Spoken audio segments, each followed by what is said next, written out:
Truthfully, I've always wanted to write. Some of it was inspired by greed and fame, but most of it is I am a writer. I'm one of those people, I go for a jog, and when I come back, I have another idea. My name's Christopher Henderson. I graduated in 1988 with my bachelor's in English with a minor in journalism, and now I'm a 8th grade, 7th grade English teacher, have been for the past 15 years. 2 years ago was when my first book came out, which is the one I'm here with today, Fennicus Flint and the Dragons of Barethor, a middle grade fantasy book.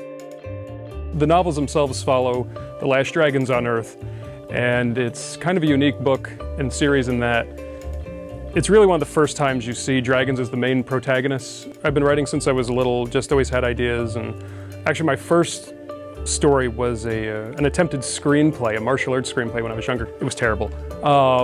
The turning point for my writing was for this one. I sat down and I wrote a complete outline, and I felt like when I got ready to write, I had something unique, because before that I'd also tried to write another novel, and I got 100 pages in, hit a brick wall because I didn't try planning it.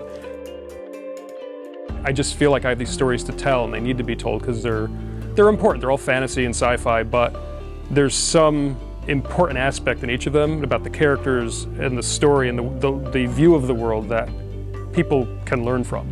And there's millions of us writing millions of books, and if we're lucky we get found and discovered, but if even one person out there reads it and gets that message and loves that message, then it's worth it in the end. Would I love to be a world-famous author and never have to teach again?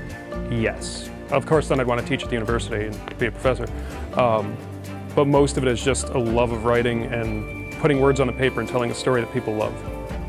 So hopefully that made sense.